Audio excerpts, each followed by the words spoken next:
Sistrin. Yes, I. Ah, man, it's such a pleasure, of course, to have you in the studio.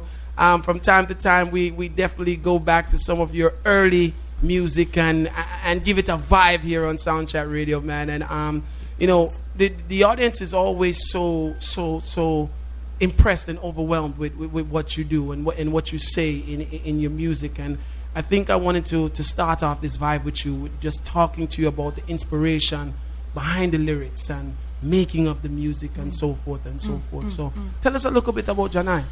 Ooh, you know, it is so fitting that I would come on the day when you decided to talk about the significance, or rather the insignificance, of a day like Emancipation Day, you know? See. Because these are some of the things, even when growing up, I would question. I got into a lot of trouble with my history teachers in school because I was reading before I started school. So I knew of Africa before slavery. So I come and I learned from William Green, was the writer of the history book at the time. This is a white man who never set foot in the West Indies, writing about slavery in the West Indies, you know? And these things would really impassion me as a young youth growing up. You know, and you grow up and you see so many things. And for those of us who are literate from early and are aware from early, you know, a lot of times you feel like you can't even talk to the people around you because everybody is so disinterested in things that are far beyond their present. You know, they're not interested in their real history. They will take what their teachers tell them. And I disagree when you say it is not the teacher's responsibility. Like, if we look back at our history as Africans, a teacher was not given a curriculum to study. You could not become a teacher unless you were well-knowledged, you know, unless you were well-learned and well-read and versed in these topics and had experience in them. We don't have that village community vibe anymore. We have lost that. It was beaten out of our ancestors. See. You know? And so these are some of the things. This is how I have always been since I was young.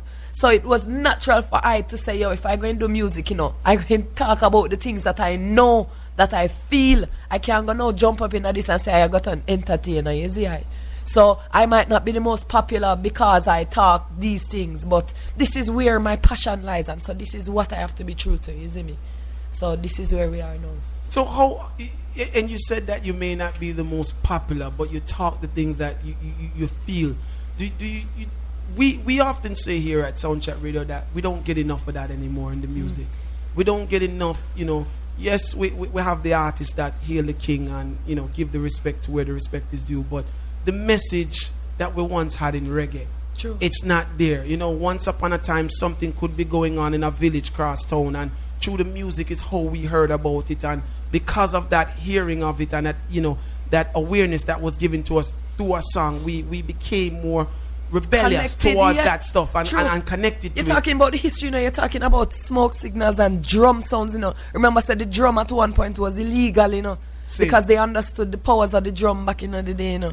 Our African, I mean, I don't even know where to start. I don't know why, you know, this is just, I don't know where to begin. Like, really and truly, I'm really happy that you started with a song like Legitimate. There are some issues that are retentions, you know, and as women in particular, like women are the most powerful in terms of the energetic work that this planet has to do, the feminine, you know. And because women are so locked out of their true nature, they don't even understand, and so they're operating in the man's world and operating just doing whatever. And we are connected to Earth cycle, so we know more than any that it is our responsibility to protect family, protect youth, protect tradition.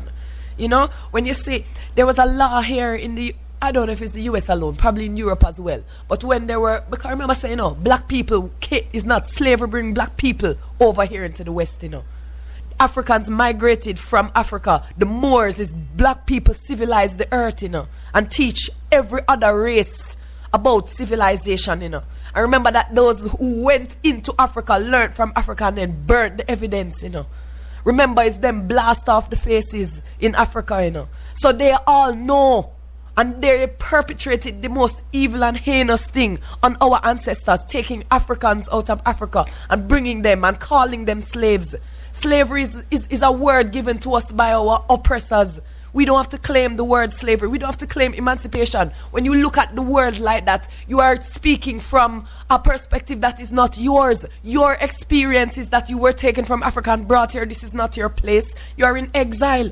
And you build up this world, this Western world, this New York City. All of this is blood, build this whole Western civilization that they take so much pride in and shut us out of, It's fear why a creature would operate that way, And they have feared the black man from day one. I heard once somebody say that from the moment the white man went to Africa and the black man line cloth dropped, then everything just turned over and everybody decided, say, no. This man have to be quenched. This have to be stopped. So it's a inbred fear, and we'll watch it happen, we'll watch it affect our society. We watch this colonial education system brainwash our children. We watch how their diet, the way they eat and feed themselves is different from how we melanated people supposed to eat and feed ourselves. Yes? And and we watch how we grow up eating this whole heap of beef and pork and ham and all of these things that we say is our tradition to do this, and it's not our tradition at all. Yes, them used to feed you tripe and beans, and you only used to get the refuse, and that is now a part of your cultural dish. Ackee and saltfish is your national dish, and saltfish don't even make in Jamaica. Like, we don't have anything, we don't hold on to anything that is ours. We don't know what it is to be proud because we have not been shown what it is we have to be proud of. You learn, and I heard a caller say it as well, that the first thing you learn as a little black youth in school is that your ancestors were slaves. That is the first brainwash, that is the first wicked, evil thing that them do to the youths. And so from the moment you start to learn and become educated, you are taught that you are less. Here in America, up to not so long ago, black people weren't even considered human beings.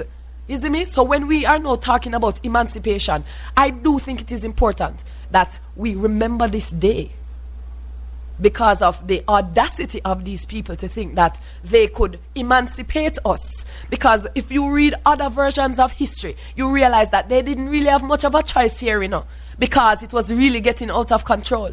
Yes? And so they had to kind of free that up, and everybody's eyes were on them now, and it was really an economic thing. So we and them, it has always been that. It has always been that tussle. But what we can celebrate is the fact that we have made so many strides as a people with being ripped from ourselves. We still have made so much progress to the point where, and even though this is not really any great accomplishment in the scheme of things, you had a black man as president. Puppet or not, you had a black man as president, and that is also a significant enough thing for a black youth to see.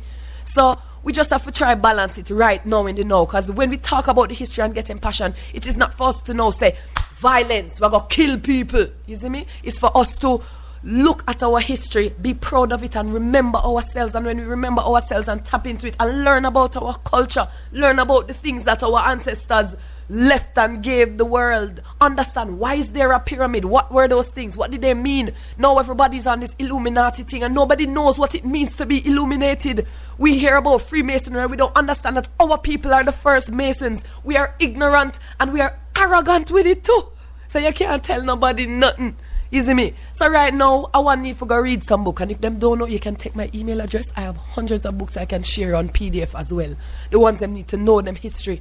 The history lock up in some books, or some white people write some book, Some I read a book. There's a book called The Wretched of the Earth by Frantz Fanon. That book that will make you do serious things. The preface in the book is written by a white man who is basically warning white people about reading that book and about giving black people access to the book, really. So say them barefaced enough to think black people not even gonna read this book. You know what I mean?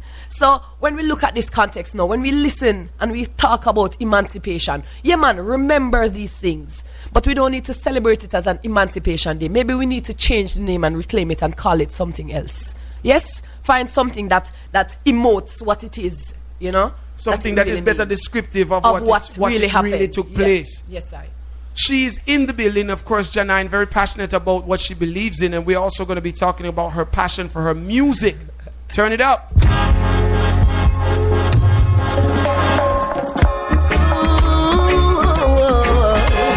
By Dennis Emmanuel Brown.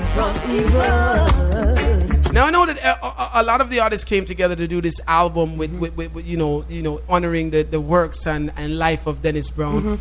Did you pick this song, or was For this sure. song? This No, is the no, song they that didn't even know this song. I told them, if I'm going to be a part of this, this is the song I would. So this you is picked my your song. favorite Dennis Brown.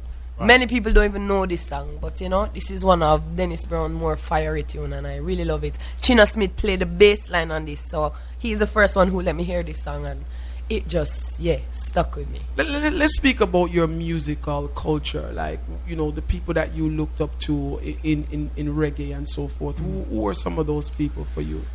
In reggae, it's more the producers, in reggae. People like the scientists and Mad Professor and Augustus Pablo, Lee Scratch Perry, Harry Moody, artists like Hugh Mundell too, and of course Bob Marley, Peter Tosh, Burning Spear, like the regular ones. But you see the producers now, because my love affair started with instrumental dub. When they took the music and separate it out and pull out the bass line and empty spaces, like, I'm a poet, so for me that was like that is what called me to do this. Like, if I never buck up instrumental dub, I wouldn't be doing this right now. You see me? You're a poet, and how long have you been actually writing poems? Since maybe I was 5 or 6 years old. Those of you who are tuning in, we're speaking to Janine. It's her first time in the studio, and of course I am going to ask her all type of questions because we don't know when she'll be passing through again. A poem for us and those who are listening. Is that possible? The song Warning was actually a poem at first. You mind if I say that one? Because as a poem, like, that is really crucial for me. I remember I wrote that poem around the time when the Bush administration was ending, before we knew that it was going to be an Obama, And I remember the air in America was like, it was the first time I felt like, yo, these black people over there really going to pop off now, like, what are they going to do now?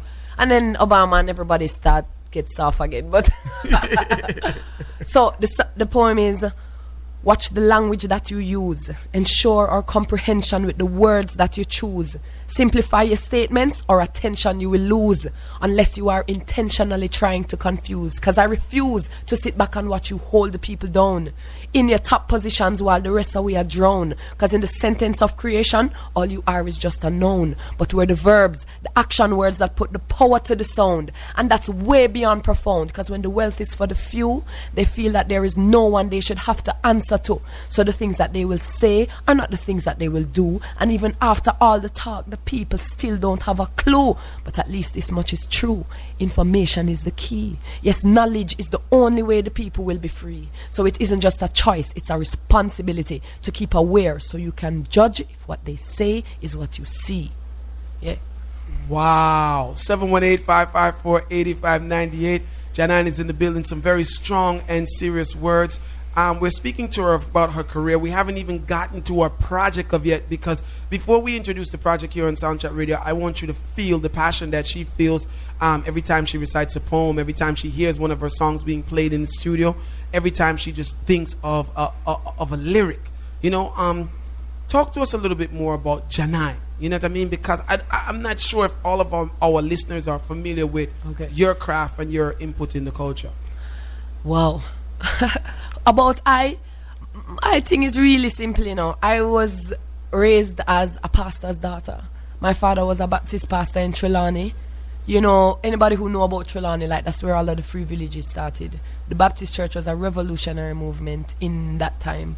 My father was a public servant. He was a community pastor. Not like them new type pastor here, like one of them people there who, people having problems in them home and things, they would come to him. So I was used to seeing my father serve other people and bring strange people into the house and have youth staying at the house, or if there was any drama, and my mother was a social worker. She used to teach sewing. She worked with the SDC with, skills training. That is in the 80s before the JLP take out all of them thing there.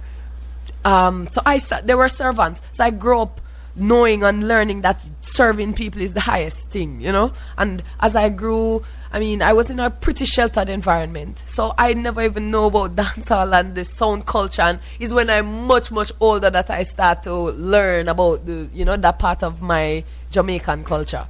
But growing up, I mean, I spent a lot of time, you know, in my head thinking about my spirit and the fact that I am a spirit and I have a body and I've trodden in this world. A lot of, you know, I mean, yeah, I'm a nerd. Definitely. Bookhead, like, yeah. But some of us have to be that way, you know? It's the balance, same way. And I never had any aspirations of being an artist. I just used to write because it was how I vented. I was the youngest one in my family. And I just had a lot going on in my head. I was reading really early, so I just had to find a way to let it out. And, you know, and then, yeah. How did you become an artist?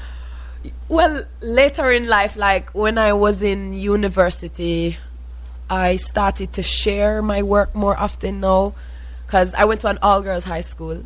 So, you know, really have no, you know, opportunity for, well, me personally, I never really go out and party and things. So there was no social group outside of church. When I go university, that is a whole different platform, like whole heap of people. And I share some things and it's like the response I get from people when they hear the word sound or hear me sing some things is like overwhelming. And I'm like, really? You like it?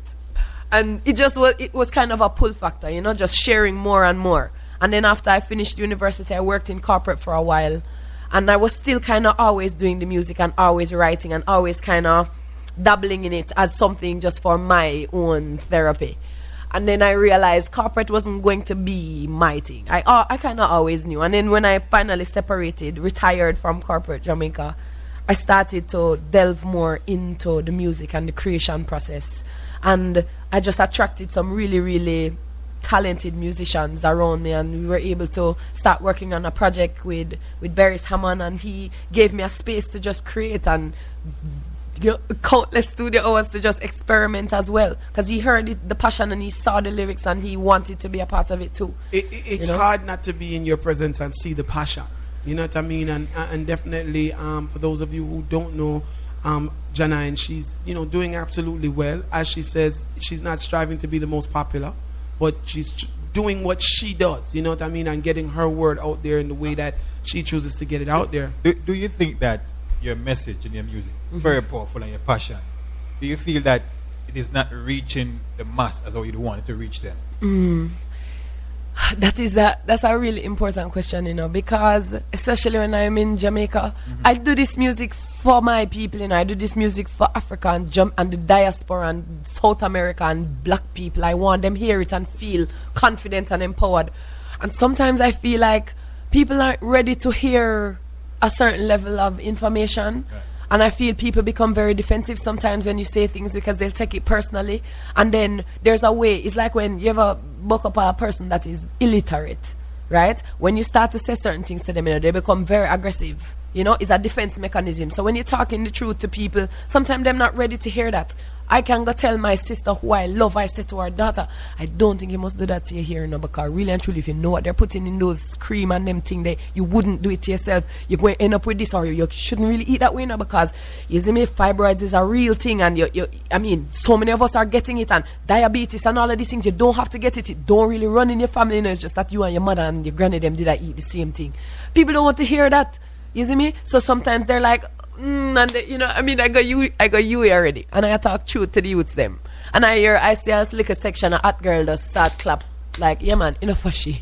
And you see me like at the moment, I never even itch on the stage. I just give thanks and move off. And you had another set in there, we're like, no, and them ready because them hungry for it. You see me? And I just went outside around the tree, and all of them move out and come around the tree. The ones who wanted to hear, and we beat drum and with us reason, and we just lift up a vibe. Is it challenging for you in Jamaica as an artist? It is challenging, but it is one of those challenges that you thrive on, because those are the things that make you. It doesn't discourage me. It is a challenge, but it really encourages me, because it makes me feel like, all right, then I need to find a way now to break it down a little more. I have to find a way to reach my people, because if I am doing it for them, then it means I have to keep refining it until they will eat it. It's just like you're a mother and you know, say the youth have to eat this, so you're going to put little honey on it if you have to, whatever you need to do to feed them this medicine, you see me? Janine is in the building, man, and I'm actually looking at her tour date. She's on the schedule. Looks like the schedule kicked off on His Majesty's birthday. Yes, right? And then I have enough work for them. Yeah, when I say that she is serious. touring extensively, she's extensively touring. It looks like you're going to be in SOBs Tomorrow night. Tomorrow, August the Yes, 2nd, nice. of course, tomorrow night in Manhattan. So those of you who are, listening to what she's saying here and feeling the passion, seeing her, of course, perform is totally different than listening to her on the radio. The passion is real, people. True. We are in the building, and you want to know how it go. When we take our time to sit down and talk to an artist for so long, it's because it's someone that is doing great things. It's someone that you guys need to log on to. You know what I mean? Listen more to her music. The sound man them out there, your Ninja show off at the beginning of the little interview with the Mighty Crown dub plates. Don't wait until every sound is playing for you to reach out to the sister and say, listen, I need two of them thing there, because at the end of the day, this is how it has always been. It has been where sound man see the talent, hear the message, and use that message and spread it across, and we'll talk about the sound thing later on, but one thing that I realized that has happened to our sound system culture is that it's become a lot follow fashion. You know what I mean? Until a man kill a song with a Janine, none of them now go on vice them, because when I say Janine now go kill the song. That's just basically what it comes down to, but it's never been that way. One time it was just about exposing great talent and being able to say, yo, me cut this pan dub. So you hear Ninja probably can beat off our 3 more. You know what I mean? And basically it's about showing everyone that, listen, we don't only play music, but we also recognize talent, and we see a need for certain type of music and certain type of lyrics. So we have to voice it too and send it out to the people. Yes, I. What makes you as an artist? What keeps you grounded with all these negative energy around, and all these, back and forth? What keeps you, Janai, as an artist, grounded to keep that mental space of the message that to keep to the people all the time? Meditation, I am a teacher of yoga, and a lot of I get no flack from the community about the yoga thing. Years me I practice, and them used to burn me because we don't even know say yoga is our thing too. When you look, you never see them images on the wall in ancient Egypt with the people them stand up on them foot set so. This is yoga, this is our thing. Is I carry it, go India, and the Indians them get to expand on it. Remember, it's wholly power work for mash up Africa, and all of these things that we get, So I know I have adapted that to myself as well. I have reconnected with the breath, and sometimes when the world is hectic and the mind is hectic, I have to still myself by breathing. And the deep breathing and the stretch and the meditation and the withdrawing of my senses from outside and just focusing in. These are powerful tools that we have that you don't have to pay money for, and these can help to calm things, bringing it right back down to zero, like when we're going to deal with our one another and our man and woman situation, or deal with the youths them, instead of dealing with them like how the slave master would have deal with them. Sometimes we just need to bring it back down to zero, operate from a place of calm, and deal with it like how Haile Selassie would have deal with it. You know what I mean? Same. I mean, that's what I try to do. Your yoga thing is pretty serious. Yes, I. Pretty serious. Like, when I go up on Instagram, them yoga thing, them see at me and say, yo, Jenna is not a human being, man. Cause I'm not even going hard on it. Yo, the yoga thing is serious, man. So I was telling Chin like, yo, Jenna, I do some serious yoga movement, and I wish I really deal with it, And it's just a matter of learning to do these things, because it's not even that it is hard to do. And I find that when I bring yoga like into the inner city, the youths them have a natural affinity for it. Even if them step back and say, the moment them try, them have it within them, because get a youth can flip off a wall, and like it is natural to us. We just need to tap into these things rather than tapping into some of the arms holes that being pumped out there as, things to do with your attention.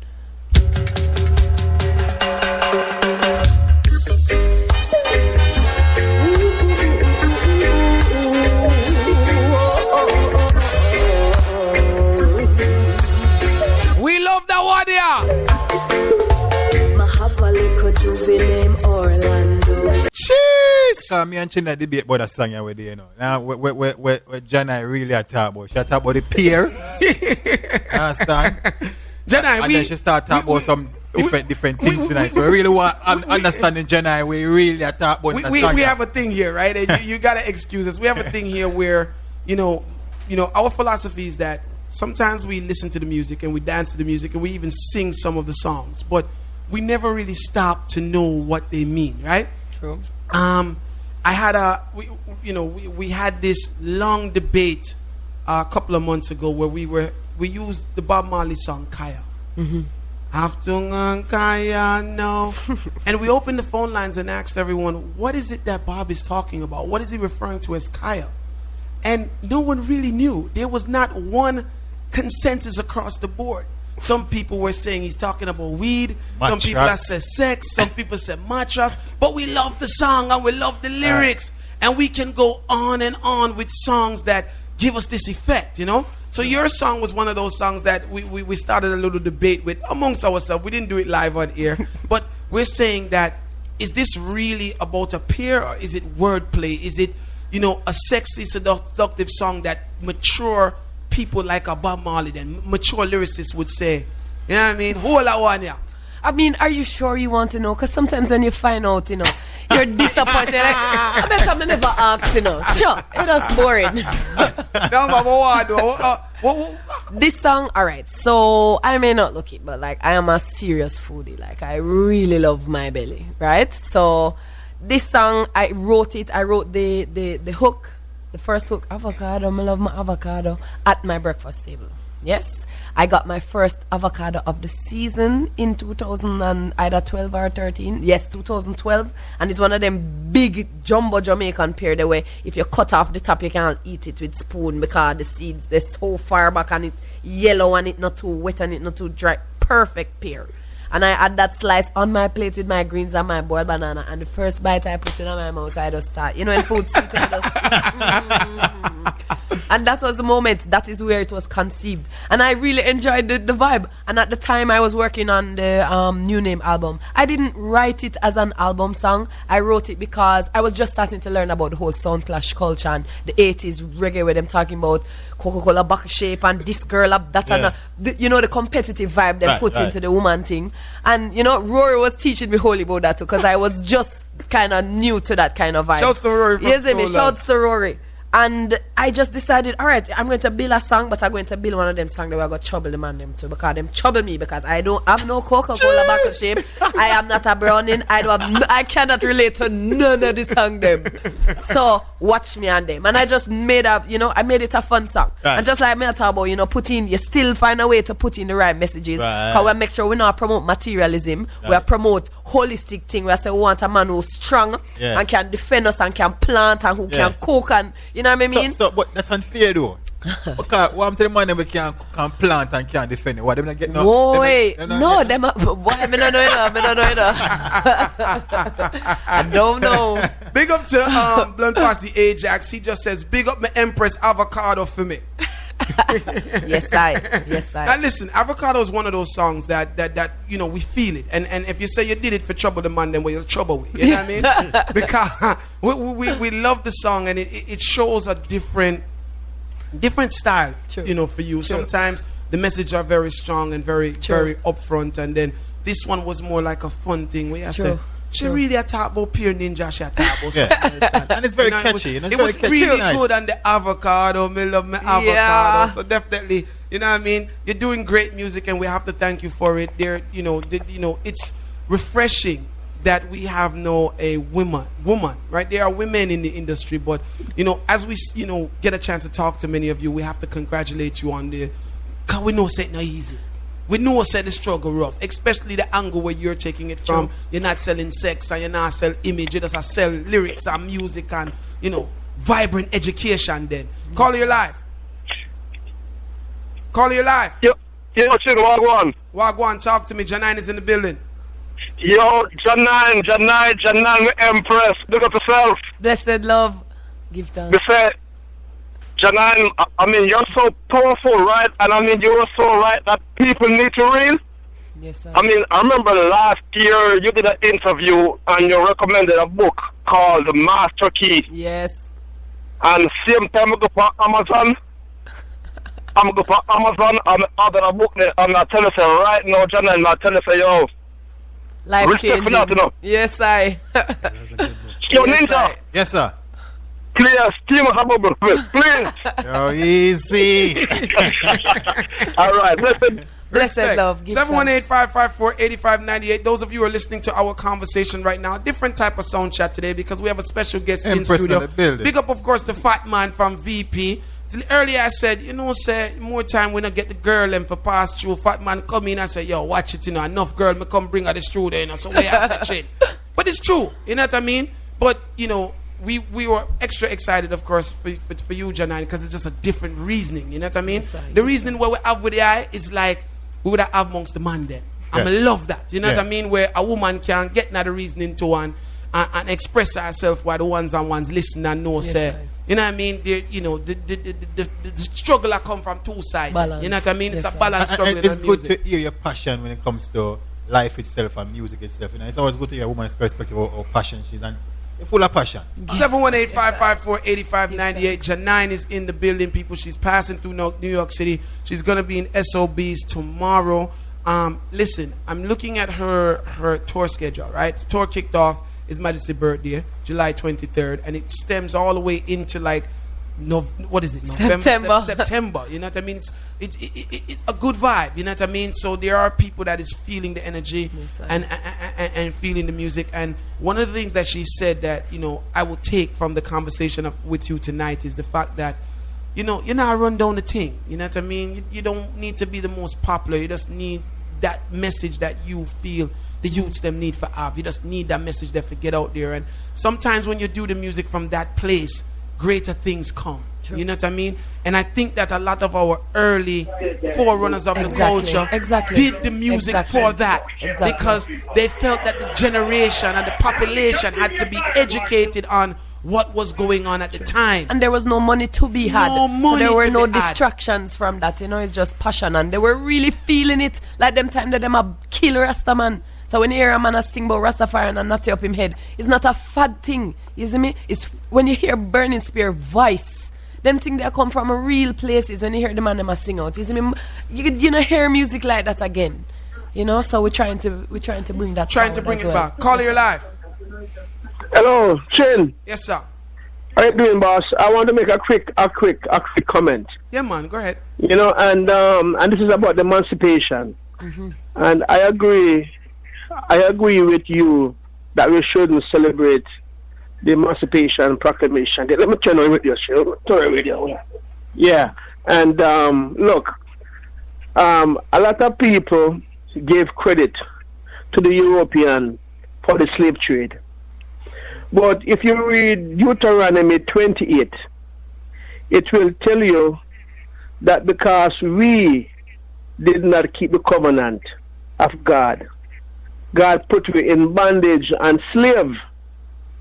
So we in this Western Hemisphere was a result of the act of God, not the European them cleverness and anything like that. So Chin, I tell you, my brethren, it's in Deuteronomy 28, it's in Genesis. So the Jews in Israel right now, they are Europeans, they are Khazars, they are not the original Jew like we, Israelite, like the I, as a Rasta.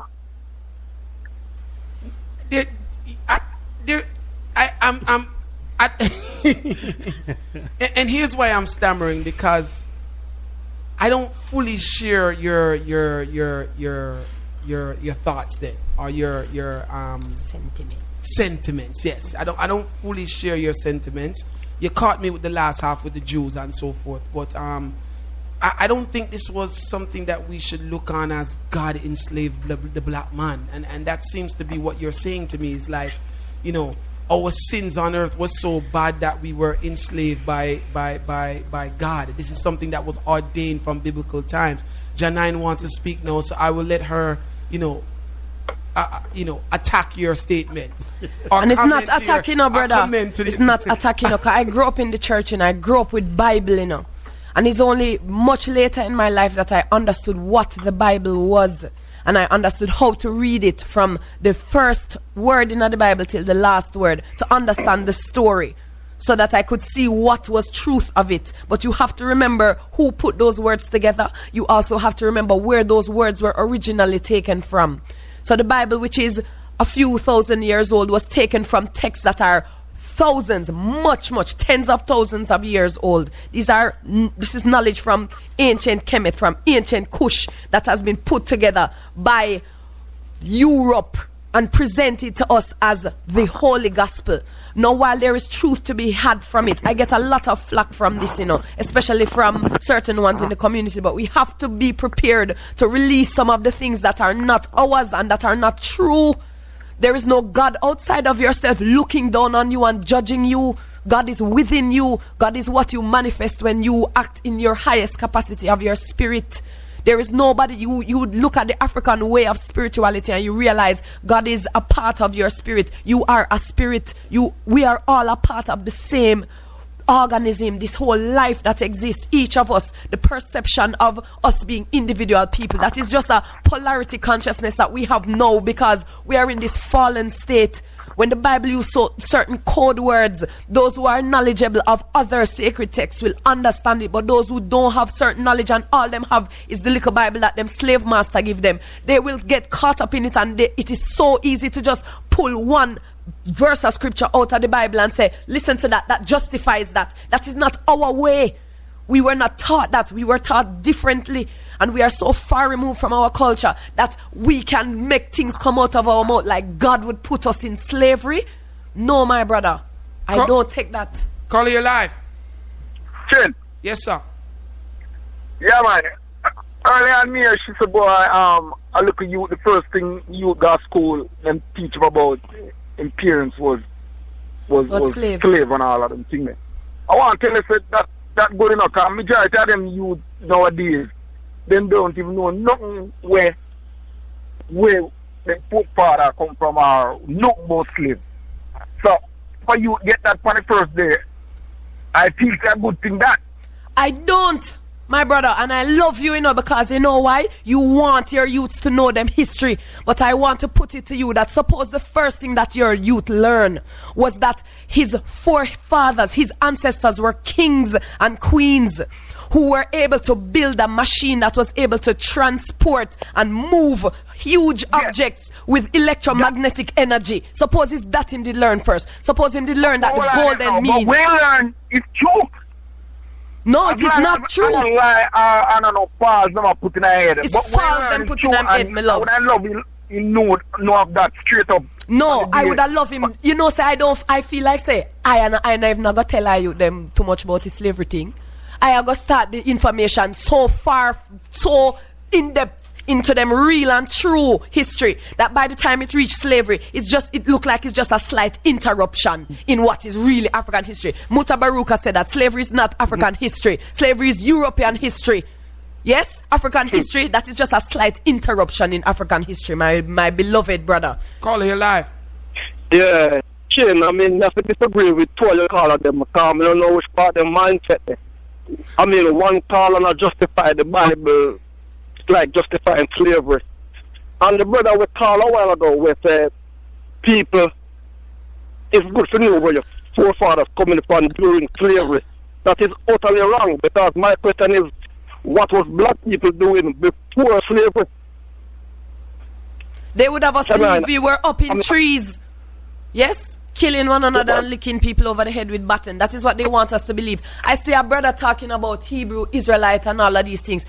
We don't have to get caught up in the semantics, because if I could go further and say I am a Cushite, we could talk even further and talk about the Atlanteans, and then we talk about a whole heap of different thing where we don't really have the time to go into right now. And I don't use religion to define my spirituality. I don't need religion to define. For all of those who need religion to help them to come to a knowing of themselves, that is your journey. Honor it. But do not come to I and tell I that I need to follow your religion in order to find my spirit. And don't bring it to my youth and don't bring it to nobody else. Do what you need to do with yourself.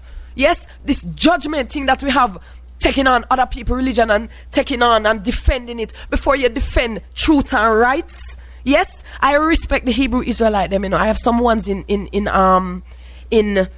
Africa now, in Kenya right now, who they have taught me so much about how to eat and how to balance your diet with the seasons and these things. And this is African knowledge too, and it's because of how them lean in them religion, why them even decide that them going to look at Africa in that way, and that is good. There is so much to learn from the Rastaman and Bobo Hill too, and there is so much to learn from even the Indian them who have a very, very off kind of perception of this multiplicity that God is. I mean, we all have our own ideas. Like, we need to stop focusing on what we are dissimilar with. We need to focus on what we have in common, because right now what we are facing as a species is so grave that there is no place for separation anymore.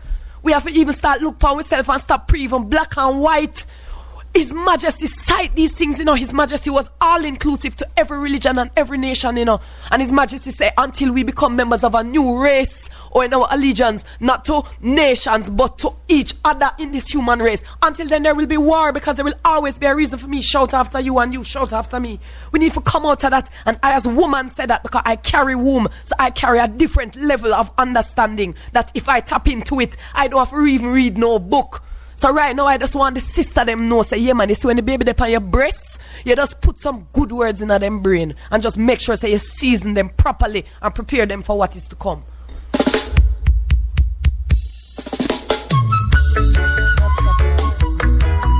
Janai, do like, in order for people to, your words are powerful, your energy is powerful. A lot of people out there would like to reach you and try to, get more information where them can reach and more. No? Sure. Tell them where them can find. I would have said, the website is the best place, because you can go to all of the social media from there. If you're on Instagram, it's Janine Online. And every time I say Janine, it's JAH and the number 9. So it's Janine Online on Instagram and on Facebook, and it's at Janine on Twitter. But you see, now there's a very special thing on my website right now, and it is I wouldn't call it a mixtape, it's like a groundings. 18 tracks that I put together, yes, out of my pocket to give away for free on my website. It has some excerpts from books that I've read that I put on dub music. It has a few covers from some really powerful people that I have listened to. It has some a few snippets from the album and some other music. But it's one of them things that where you listen and you're so keen. Some of the things where you're going to hear, is some reasonings we're having with them mixtape there. Because sometimes if you wait till people listen to your thing on the radio, they may not ever hear the message. So when you say, all right, sit here, 18 track, free, janine.com. Download it right now, available. I'm gonna sit down from Janine, sit down because they are listening. Because sometimes you see artists and you hear about them and you listen to their music. And me as a person, if you know, them is about that thing where them are sing about. And I sit down here, I look upon you, I hear you, I hear everything. It seems like you about that life, you know what I mean? And you mentioned the book, The Master Key. It's funny because I have that book in my office at work and it's in my drawer. And when you said that book, I said, yo, for real, they should definitely about it. You know what I'm saying? Sir. And it's a pleasure to sit here and listen to you. And definitely, I'm now go download your thing free. I'm going to spend some money. No, for man, Jana. it is for free. It's free. In September now, when the album drop, you can buy that. Yeah, but man. this Yeah, is man. for free. And I just want to say, you see books like all Master Key, and you have authors like Walter Rodney and people who are spitting truth. Back in the time when if black people did hear some of them sounds they're from early, then, Judeo-Christianity wouldn't infiltrate their mind in the way that it has. Yeah, they blocked those books, them blacklist those books, You couldn't get them book there in Jamaica. It was illegal to have those books. That author, everything by that author was illegal. Yes, yeah, because it's the same reason why ganja was illegal. There's another book that was really good. I don't know if you read it. It's called The Outliers. I don't know if you ever read that book. Yes, I've read that book as well. Very good book as well. Come on. 718-554-8598. Janine is in the studio. The phone lines are absolutely ringing. Now, what I feel that everybody has done is that them sit down in awe. Like, whoa. Soundchat has changed the programming tonight. There's a lady on the radio station that's really talking some powerful things. Let's sit down and listen before we start blazing the phone lines, right? Now, we are broadcasting in 28 cities across the world. Well, we just lost Trinidad because they tuned out at an hour earlier, at 9 o'clock. So big up to everybody who now left from the radio station in Trinidad is now listening to us online. Janine has a new project. I want to get into that project. Right. Want to talk about that project. The phone lines are ringing. People don't feel no way if we don't get to the phones right now. But Janine, before we get to your project, right? I have to ask you this, and even if it's just for me, right? when you recite, I see that passion and that energy coming out of your pores. You know, normally when we get an artist in the studio, we would do this thing called rhythm up, where we run our rhythm and we make the artist them do them thing, right? I don't think that's fitting for your type of style. But what I would like you to do is just one more poem. One more poem for everybody who's listening. So oh my gosh, I'd have to read something in a car. So they can feel that energy. You know what I mean? And while you get ready to do that, I will take some phone calls because the phones are blazing. But I want people to feel how you put your words and in the contents together to do what you do. Caller, you're live. Turn down your radio and just listening to your phone, please. Caller? When you call, please don't have your radios on, people, because then we hear our voice back in your radio. Just listen on your phone. Caller, you're live. Yes. Empress, bless up yourself. Really respect the reasoning. For your person like I and I self, who has been on this journey for a while, spiritual journey. Grew up in the Christian church and tried Rastafari, and I know just recently, within the last year or so, to come to the realization of Kemet and Kush and the story of the Bible that has been stolen from that original story, the original life. Like I said, I just, this reasoning was was needed. It was needed. I think the masses needed to hear what you had to say this evening.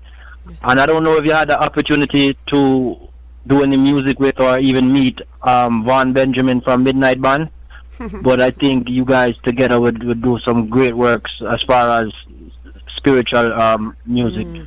You say you think so? Well, you have some good news coming. All right, Mom. Yes, give thanks, my brother. Gonna take one more call. Caller, you're live. You guys together would do some great works as far as Caller, you're live. Sin, one question more ask Janine. Yes. So, question, so Jesus not really died on the cross for me?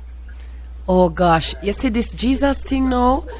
I remember when I did just learn certain things, I rejected enough information because they beat Jesus into me, And I mean, on a metaphysical level, like the idea of this Jesus thing, we have to remember, enough of them stories there is based on facts. But it's not that there was a man named Jesus who died on a cross for your sin. This principle of the Christ is something that can manifest in each person. Yes, there is no God in the sky. All of these concepts are way more metaphysical than literal. But they have taught us to read the Bible in a very literal way. And that blocks us from really understanding the message of it. So instead of learning to manifest your Christ consciousness, you feel like you can just pray to Jesus and still keep up your slackness and your arms out. And you don't have to do it yourself, or you can pay your offering and then all your sins will be forgiven. But it's so you have to do that work. Baptism now, where they must say you have to born again. But what is being born again? Dipping yourself in water, that physical thing has no meaning unless you apply it to your life and your discipline. Yes? Now the things I am saying, people might not agree, but it's not a matter of agree or disagree like this. Baptism idea is a spiritual thing, It is when you submerge yourself in knowledge that you are baptized, and when you die.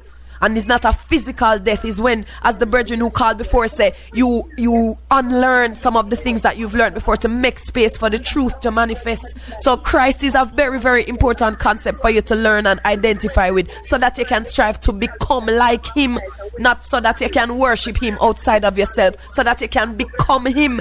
And that is what Haile Selassie I do. Haile Selassie I trod earth as Christ, because he manifested it, he identified with it, and he led that as his example to everyone. So if I want to know about what would Jesus Christ really be like, go and read Haile Selassie autobiography and learn about Christ. Call your life. Come on, bless up. Yes, sir. Yo, John, that one left to what you're saying. Yes, I. Oh, hello? Yes, I. Yeah, man, not gonna left field with the one you're saying. The other night, I mean, I was stepping out of Babylon. Yes. That was like 2 weeks ago. My master visit. Yes. I'm gonna say, yo, it's not too if Janine could have covered that song yet. That song is so like you. Don't it? Hey, me love my sacrifice. It's a shame. Yeah, man. Yes, we have to go think about that one. Stepping out of Babylon Into one Jerusalem. by one. Yes, I remember say Babylon is a state of mind, you know. Just like how Zion is a state of mind. So stepping out of Babylon, you can't just sing them word there. You not really step out of Babylon. You have to look at how you eat, how you live, how you everything is holistic thing, you know. You can't just say one thing and then you live another way, like Brother Drew say. You have to manifest it, or his works without words is death, like the one on the internet say. So 718-554-8598. I got some very important things to talk about right now, and then we're gonna go to my gift, Janine's next poem, and then we'll go, of course, into her new release and stuff that she's here on the ground promoting, right? Janine. So you promised me a poem. Yes. You dropped one earlier, and I could see the passion. Yeah, but before she get to the poem, Chin, I want to ask you this simple question. Do all of your songs that you do, you make sure it is a message in all your songs? Because all the songs we listen to, there's like a message in it. There's no, you know, you're something you're trying to get forward in your song. And it's not even like I'm trying to get forward something, and it's just how it manifests, because it's how, as you see, it's the things I am thinking about. And sometimes there's no audience or no group of people or panel to talk with, so you write it on paper. You see me? So it's just sharing from the mind and sharing from the experience. Do you find it hard as a female cultural artist to stay in the industry that we have right now? Not at all. Not at all, because the niche that I have, the space that I have found in this, I know that this is what I am supposed to be doing, because if it wasn't, I'd be doing something else. I am not struggling or hustling or suffering. The way has been made, and that is how we can know when you're doing what you're supposed to do, you know. We have to observe like water. You know, is it flowing or is there resistance? Bears have a song about putting up resistance. I don't even to put up resistance, and I don't even to believe in a resistance and pushing and stressing and I believe things must be calm, and I believe this is when you see the thing. And when I retired from corporate, I watched the doors that were opened, and I don't push and try force my way through. I watch what is presented to me. That is something I learned from the life of the King as well. We don't have to run down what is ours. And so this is what I am doing. I have been doing it for years, and I am taking my time. I am not trying to bust and run down any accolades. I am just making the music, and as the ones find it, they are receptive, and they are the ones, people creating events so that I can come and share. Yes, so I might not be on the big ones on Jamaica, you know, or they might call and I might say no, because them no, I have to come and do it on tracks, and I want to do it live because the live experience is how my thing. So you prefer to do your shows with bands? Yeah, definitely. You have a band. Yes, I. The dub treatment. Okay. Yes, I. You have a band, and before you go into your poem, here's a question that I want to ask you now before I forget. Explain the Janine. So my name is Janine. Right? I have a sister named Kimia, and that is an African name.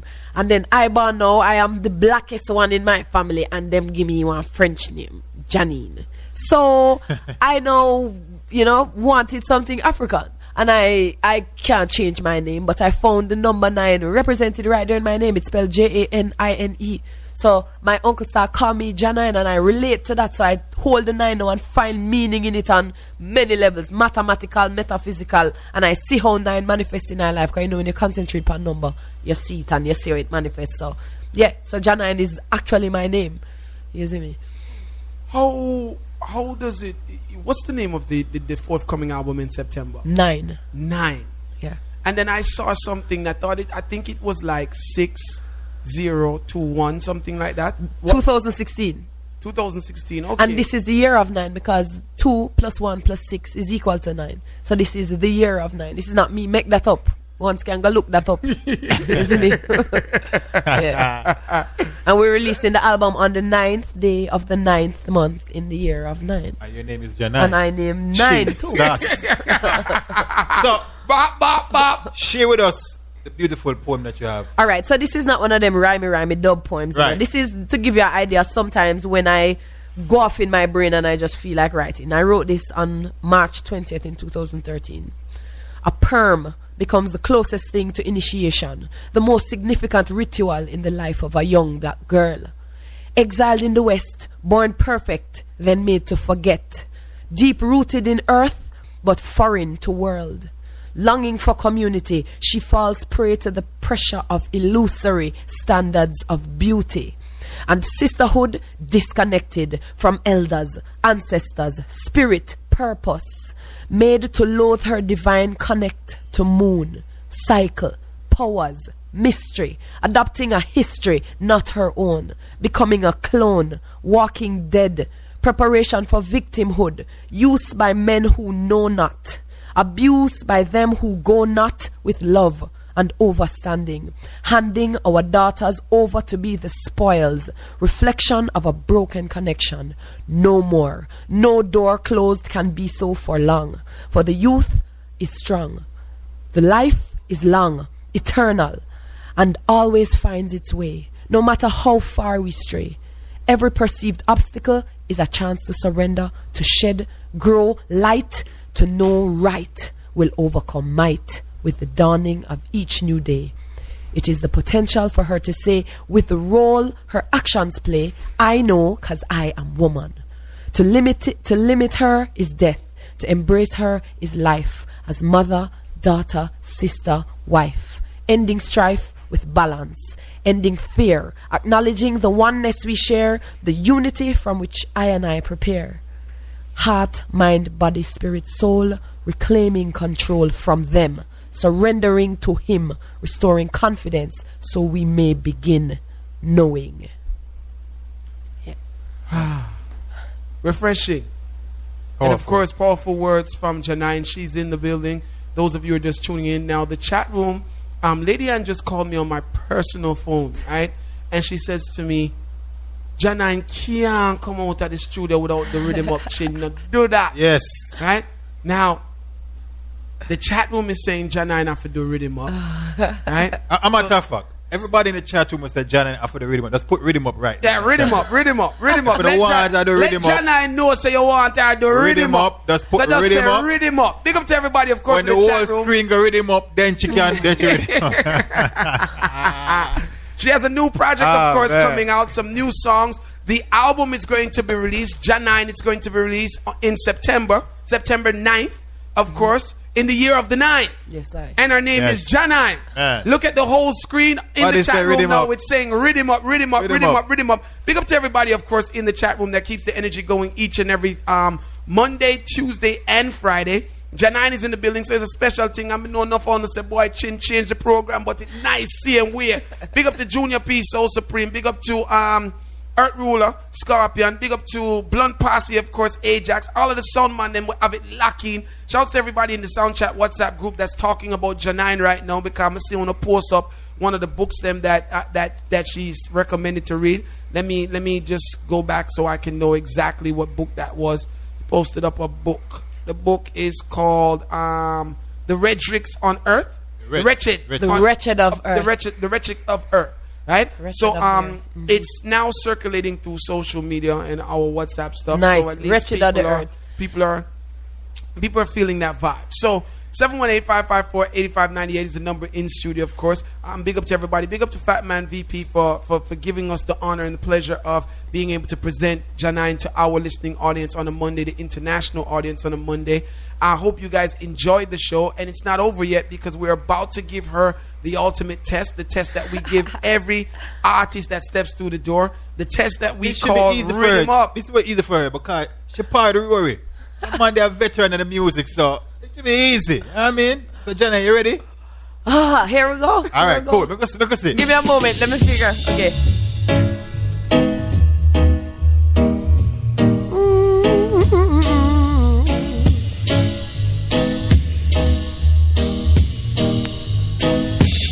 I am the keeper of the gate, a seer of the way, a seeker of the fullness in the future of the clay. These hands are rough and purpose to create from a mind unconfined that is designed to calculate, intuiting of the essence, awareness of the presence of the whole beyond each individual part, master of the mind space, mason of the landscape with intelligence she access from the heart.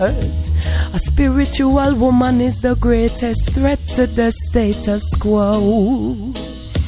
The fruit she will bear, the power she has access to.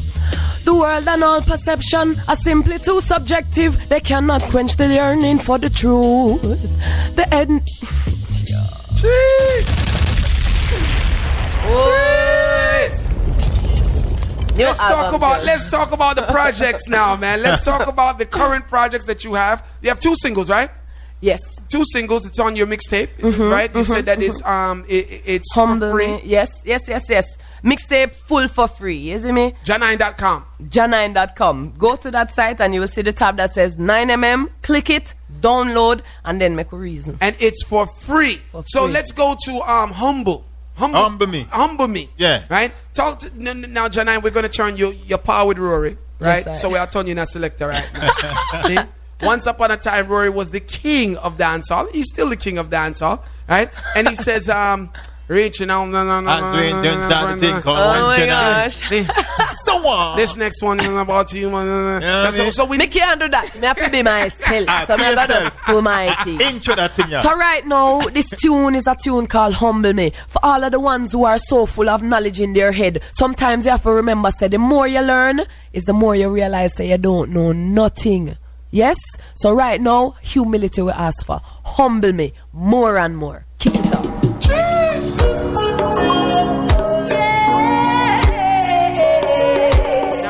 How do you feel about knowing that a Rastaman, capable and qualified to do a job, right?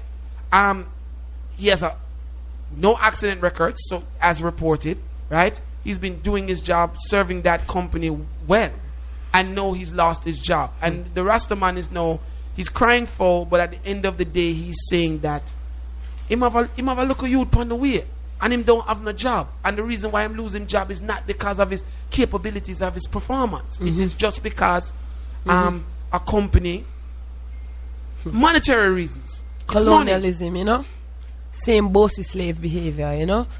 And I know a sister who worked with Scotia Bank who went through the same thing as well, because the daughter them face it in the bank too. So it's not even like it's a Rastafari thing, you know. It's a black people thing, you know. It's a self-hate kind of thing, you know.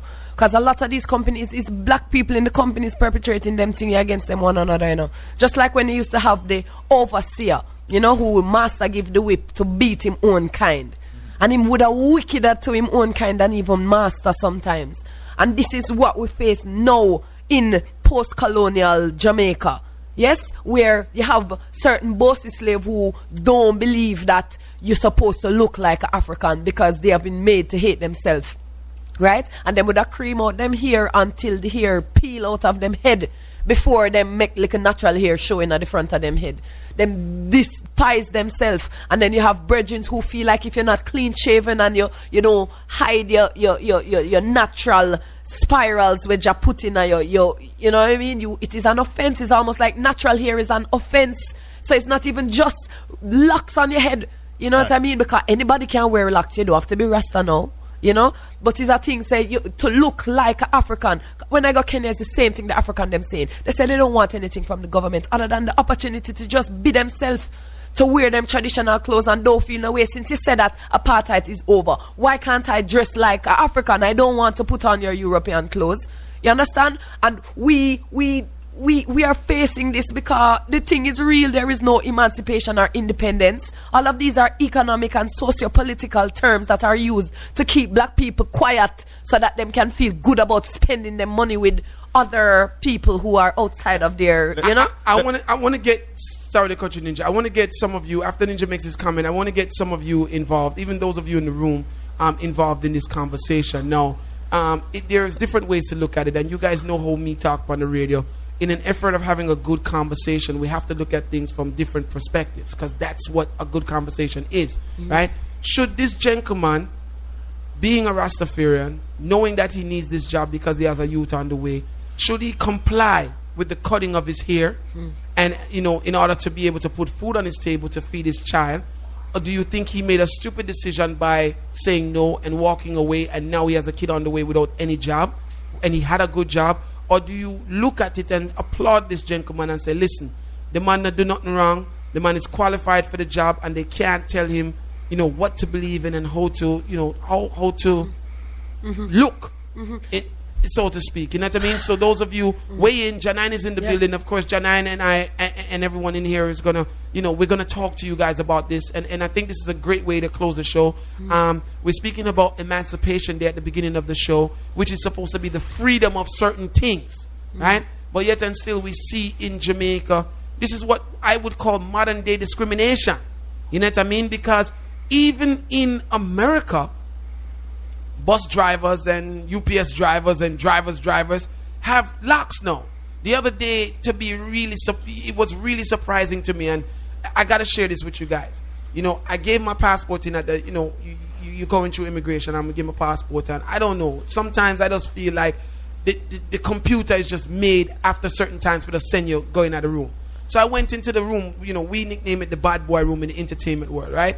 And I'm in the bad boy room and I'm there waiting to be called. And when I was called, the man was questioning me on why I travel so much, who I am, and you know what they do. And while I was standing, I hear a voice coming from behind me. And when I turned around to look at the voice, the man looked at my face, and he was an islander. He wasn't a Jamaican, but he was an islander. And he said to that man, say, these guys are entertainers. They're fine. You know, he's a good guy. Right away, right? And the guy looked at him and said, you know him? And him said, yes, I know him. But when I looked at the guy had triple the amount of locks that I had. He had a big gun on his hip, immigration badge, right? His face was like, his face was very fierce. full, right? Fierce, like tarantula, right? And at the same time, the man locks. When him turn around for walk away from me, the man have him locks in his pocket. So you know how long his hair is. And I'm saying to myself, wow, I didn't know that you have to look on them man as real Rasta. You know what I mean?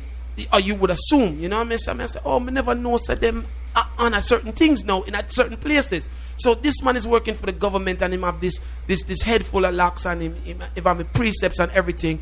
And I'm saying now in Jamaica, where the movement is coming from, we are still looking at certain things and we're saying no. I know years ago, Janine, the challenge used to be for men. You know, women, because I'm surprised that you're telling me women having problems in Jamaica, right? Here in the States, I can say that it's easier for a Rasta woman to get a job. Wouldn't you say that? And potentially you can join the conversation as our next Natty in the studio.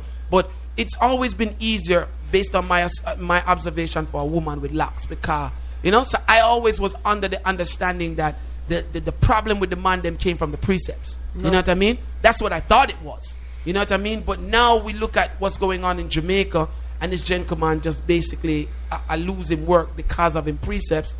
I don't know what to think. I don't think he should trim at all. I think he made the right decision. My question is, right? I think he made the right decision. How serious does Jamaica take Rastafarian culture? Right? The reason why I ask is that I'm just trying to think on a business perspective, right? Maybe them people don't really take Rastafarian culture serious because them see people who claim them a Rasta, groom themselves and do what they want to do. So them figure, well, Rastafarian culture not that serious. They can't groom and fix up yourself and work for it. And this man is a real Rasta, say you not do that. So them say, well, they fire you. But the thing is that, how serious does Jamaica take Rastafarian culture? That is an interesting question, because on one hand, you know, they take it serious enough so that when it is them contemplating, you know, the legislation of marijuana, they will consult with the Rastafari community and they will acknowledge them in that respect. Right. Not to the extent of giving them any real power, but at least acknowledging them. In terms of, you have to remember, you know, Bustamante, who is a national hero of Jamaica, created a law, send out policeman to go kill Rastaman, you know. This is the then Prime Minister of the country, you know. there are laws on the books that had serious implications for Rastafari in Jamaica. Policemen used to deal with Rastaman dread in Jamaica under the law, right? So a lot of time has passed. Don't mean that the mentality is not the same, because this is the same colonial government and the same colonial police force. And now you're talking about the tourism sector now, which is really industrialized slavery. This is now a new kind of slavery now, where people can come and pay for a nice room where a black people serve you and clean your room and so on. I have my own issues with the tourist industry, you know. And so now that the tourist industry comes involved, they don't want to put him, you know, they don't want him representing what, you know, Rastafari is a fearsome look. So this is probably not a neat up Rastaman. This is probably like a more fierce looking Rastaman, right. And that might be intimidating to some of the guests. So when you're looking at the same colonial government that would give us emancipation because it was no longer economically viable, you can understand why it is them going to turn away a Rastaman like that. So is the question, how could the government do this? Of course, I mean, this is what they do. The question now is, all right, I as a Rastafari, I know I have to feed my family. Am I going to go depend on a government that does not have my best interest at heart? Or am I going to find some alternative ways that are going to support my lifestyle without me having to compromise? You understand? Right. So sometimes it's not trying to change the world, it's changing yourself. And that is what he's been called to do. When I used to work in corporate, I remember they were laying off people because of the recession. And I remember some people were so traumatized by the idea of losing the work they had for so long. You know what I mean? And this is on a different level, but it's still the same thing, facing an uncertain future. And then I see some of these people years after, and I hear them, you know, since I left, I started my own business, and I'm doing this, and you realize that, yo, Jamaican people are so resilient. Yeah. And if them really put their mind to it, you know what I mean? And we have to look at the universe like conspiring in our favor. Sometimes when things come to us as a negative, we have to look at it like, all right, maybe this was supposed to be, because it's how the system stayed. They're not doing anything to me personally. This is a shit system. You understand? And so we have to not play the victim sometimes and really step up and say, all right, I am man, my woman is having a youth. These people are not the only way I'm going to free. I'm not a slave. My master never just free me. I'm going to find out what else I can do. If he's so good at his job, he must can do something else. And since he's strong enough to decide him not going to trim, he better find a way to feed him family. Simple as that.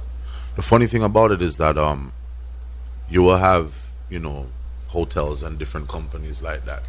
You'll have guests that come to Jamaica, you know, and when they think of Jamaica, they think of the Rasta. True. Yes. So they will come expecting to see that.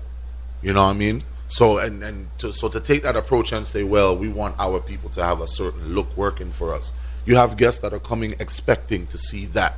True. Because they come to experience, you know, the culture as they see it. But they like to control the context in which you experience Rastafari now. So they don't want their staff as the Rastafari. They want to be able to bring in the Rastafari people to come and beat drums once a week for the tourists. Like so go visit the zoo. You have people who come to Jamaica and it's an extremely controlled experience of the nation that they have. They don't even come outside of the all-inclusive hotel. Yep. You see me? So it's still the same colonial trip. It's like a petri dish, And those of you, you know, who didn't know, this is also something that I observed and I looked into it. Like, there are government jobs in Jamaica where you cannot have dreads to be and be employed. You know what I mean? The police force. Here in America, we have police that have dreads. Yeah. You know what I mean? So Jamaica is still backward. Yeah, because it seems like the world has adopted the whole Rastafari fad. You know what I mean? When I say Rastafari fad, maybe not the belief, but the style, the image, the imagery, right? You have baseball players wearing locks. Yes, basketball. Everybody has locks now. Yeah. But in Jamaica, in order for you to be part of a certain government facility, it's a no-no. Yeah. We got about 3 minutes left in the show. It's not just Jamaican, you know. You have a certain, I hate to use this word, but I'm gonna use it because I think that's what it is. It's like an uptown mentality. You know what I mean? They have this almost wanting to be more British than the British kind of mentality. You know what I mean? When I was going to Howard, right, I met this girl from a country. I think the country is called Tortola. It's a British VI, right? And she told me at the time that if you land in the country with dreads, they turn you back. Is Dominica, somebody can correct me if I'm wrong, but there was an act in, I think, Dominica called the Dread Act, where they would trim you. Like, you would not be let into the country. Earl Chino Smith is one of the first Rastaman to ever go to one of those islands that had the Dread Act. Yeah, and it's because of he was there as an entertainer. Like, you can't be Rastafari in them place there. And you have to remember, say, it's a really painful culture, this slave history culture we have in this diaspora culture. It is extremely sensitive, especially because we are not a minority there.